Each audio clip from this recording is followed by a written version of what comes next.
사실 이스라엘 백성은 여호수아가 가나안 점령을 이루고 함께하였던 모든 사람이 죽은 이후 사사시대 때부터 하나님 보시기에 악을 행하였습니다. 하나님을 떠나고 우상을 숭배하고 하나님이 뜻대로 행하는 것들을 거절하였죠. 어떻게 보면 하나님을 잘 몰랐던 것 같습니다. 하나님의 사랑이 그들을 인도하시고 그 땅을 주셨는데 하나님을 경외하는 행동을 저버립니다. 간혹 하나님을 경외하는 왕들, 하나님 뜻대로 살려고 하는 왕들이 서서 개혁이 이루어지긴 하였지만 하나님을 떠나는 행동, 그 흐름은 바꾸지 못했습니다. 이스라엘 백성 하나님 앞에서 멀어져 이제는 도저히 돌이킬 수 없는 때가 지금 다다르고 있는 것이죠. 이제 하나님이 징계하셔서 그 나라를 멸망하도록 허락하는 그 마지막 단계에 이르고 있습니다. 북왕국 이스라엘은 여로보암 왕이 열지파를 다스리기 시작할 때부터 하나님을 섬기러 남유다로 가는 것에 대한 두려움이 있어서 베델과 단에 금송아지를 세워놓고 하나님이다라고 거짓말을 하며 그들의 방법대로 하나님을 섬기기 시작할 때부터 타락하여 더 일찍 멸망하고 말았습니다. 아수르에 의해서 멸망당하고 그 거민들을 사로잡아서 여러 이방에 흩어버리고 또 이방 족속들 그 땅에 살게 하여서 혼혈 정책을 썼습니다. 다시는 응집하지 못하도록. 남유다는 하나님의 뜻을 따르는 왕이 북이스라엘보다는 더 많았죠. 그래서 개혁이 자주 일어나긴 했지만 결국에 므낫세 왕이 오랫동안 통치하면서 그 악행으로 인하여 남유다도 멸망으로 치닫고 있습니다. 요시야 왕이 개혁을 하며 몸부림쳤는데 그 진노의 흐름을 막기에는 역부족이었습니다. 결국 남유다도 바벨론에 멸망하게 이르게 됩니다. 이 마지막 왕들의 이야기가 24장, 25장에 적혀 있습니다. 요시야 왕이 바로 누구를 막으러 나갔다가 죽임을 당합니다. 그래서 그 아들 여호아스가 왕이 됐는데 바로 누가가 그 왕을 잡아다가 애굽으로 유배시켰어요. 그리고 거기서 죽습니다. 그리고 요시야의 다른 아들 엘리야김을 왕으로 세우고 여호야김이라고 이름을 고치고 유다를 다스리게 합니다. 여호야김은 여호와 보시기에 악을 행하는 왕이었습니다. 여러분 성경에 자세히 보면 왕에 대한 평가가 하나님을 청종하고 다윗의 길로 행하고 하나님을 따랐는지 여호와 보시기에 악을 행했는지 평가가 분명히 나옵니다.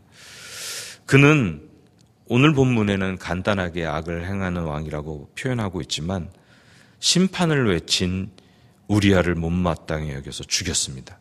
이 이야기는 예레미야서에 나옵니다. 또 예레미야의 예언과 바룩이 기록한 그 예언의 책을 칼로 조각조각 내서 화토불에 던져서 불태워버립니다. 그것도 예레미야에 적혀 있습니다. 예레미야 선지자는 예루살렘과 유다의 멸망을 지켜보고 예언했던 마지막 선지자였죠. 엘리야김 시대의 바벨론 왕 느부갓네살이 유다를 쳐서 그때부터 시작해서 세 차례 예루살렘을 완전히 정복하고 멸망하는 과정에 이르기 시작합니다. 여호야김 즉위 4년에 당시로 BC 605년 정도 되는데 그때 고대 근동, 다시 말해서 세계의 중심은 큰 역사의 변환기에 있었습니다. 바벨론 그 당시에는 왕자였습니다. 느부갓네살이 정복 전쟁을 하는데 갈그미스에서 바로 누구와 한판 전쟁을 붙습니다. 애굽이 제국을 형성하여서 유브라데 근처까지 다스리고 있었던 강대국이었는데 바벨론이 다시 신흥 강국으로 부상하면서 아수르를 멸망시키고 팽창 정책을 펼치니까 바로 누구의 입장에서는 자기의 제국이 침략당하는 걸 막기 위해서 싸움을 벌입니다. 그 전쟁이 고대에 유명했던 갈그미스 전쟁입니다. 거기에서 애굽의 군대를 느부갓네살이 물리칩니다. 그렇게 되니까 여호야김은 자연스럽게 느부갓네살의 통치 아래에 있게 되고 그에 의해서 조공을 바치게 됩니다. 3년간 조공을 바치고 있었는데 느부갓네살이 이제 애굽 본토를 침공해서 완전히 정복하고자 재침공을 벌이는데 이때 느부갓네살이 패합니다. 그러니까 유다의 왕 입장에서는 양 강대국의 사이에 있어서 어떤 정책을 피우냐면 이쪽이 더 강하니까 바로 누구 애굽을 섬기는 정책으로 바뀝니다. 그런데 바벨론이 그것을 알고 다시 유다를 주변의 강국들과 함께 연합군을 형성해서 침공합니다. 유다가 바벨론과 애굽의 틈바구니에서 줄타기 외교를 하다가 결국에 멸망당하게 된 것이죠. 세상의 방법대로 정치적인 방법, 강대국에서 살아남기 위한 방법을 따르다가 결국에 망하고 악한 왕이라는 평가를 받게 됩니다. 이유는 단 한 가지입니다. 하나님을 따르고 있었는가? 자기의 방법과 자기의 생각을 따르는가? 이미 하나님께서 멸하시기로 한 진노의 흐름을 막을 자가 아무도 없습니다.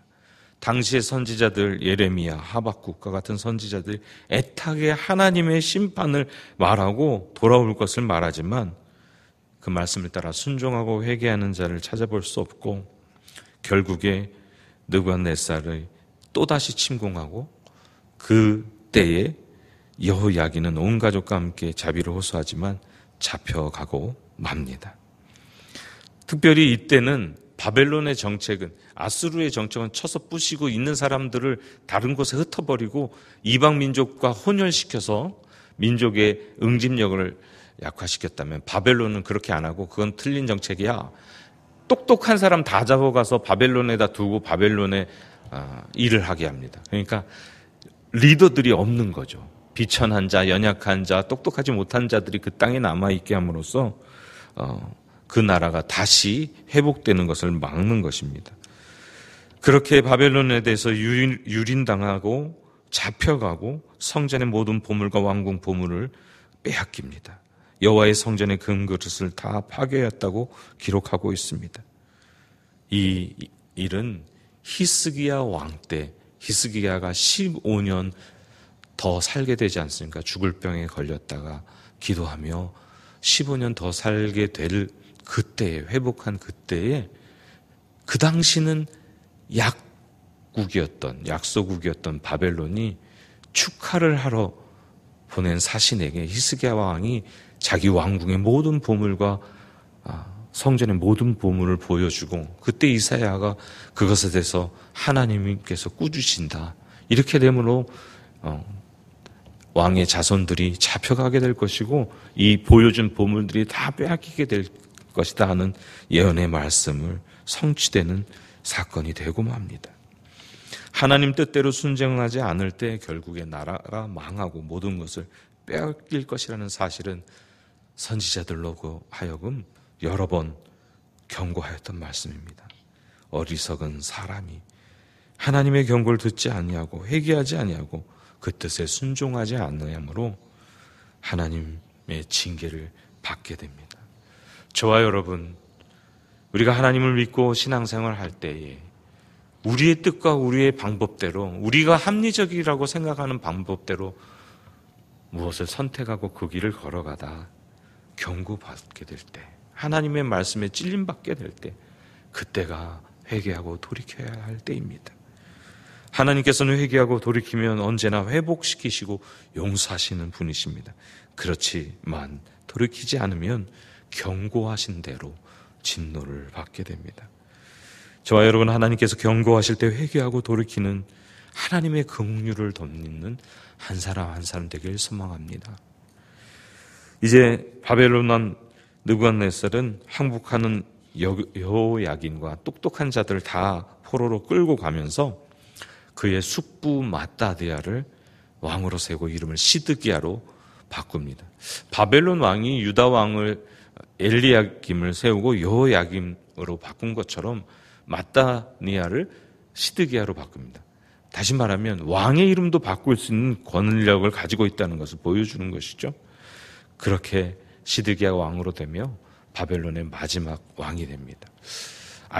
아이러니한 것은 그렇게 하나님께 열심이고 하나님 앞에 개혁을 펼쳐 나갔던 요시야 왕의 세 아들이 왕이 됩니다. 여호야스, 엘리야김, 여호야김 그리고 시드기야. 네, 그 세 아들이 아버지의 길을 따르지 않고 악한 길을 계속 가는 것을 볼 때 너무나 안타깝습니다. 이미 하나님께서 진노하시기로 작정하기 때문에 유다는 더 이상 일어날 힘을 얻지 못하고 마지막 왕 시드기야조차 여호와 보시기에 악을 행합니다. 다음 장에 25장에 그 마지막 왕의 이야기들이 펼쳐지는데 그도 바벨론 왕을 배반하고 마지막 세 번째 침공을 당하며 성벽도 헐리고 성전도 완전히 초토화되고 왕국으로서의 면모를 완전히 잃어버리게 되는 상황에 이르게 됩니다. 여호와 하나님께서는 이스라엘 백성을 축복하셨습니다. 그리고 약속하셨습니다. 하나님 뜻대로 하나님 법도대로 살면 그 축복을 받아 누릴 수 있는 기회가 수백 년, 400년 이상이 있었지만 점점점 하나님을 멀어져 가는 길을 인간들은 선택합니다. 어떻게 보면 세상의 것이 더 달콤해 보이고 더 따르기 쉬워 보이는 것 같습니다. 우리들도 마찬가지입니다. 왕의 이야기는 곧 우리들의 이야기입니다. 하나님께서 주시는 축복의 약속을 붙잡고 순종하느냐, 그건 놓고 더 좋아 보이는, 화려해 보이는 세상 또는 세상의 방법을 선택하느냐, 그래서 축복을 잃고 진노를 사느냐, 선택은 여러분 앞에 놓여 있습니다. 부디 저와 여러분 하나님 가까이 하고 하나님 말씀대로 살아가 하나님의 축복을 누리는 한 분 한 분 되기를 주님의 이름으로 축원합니다.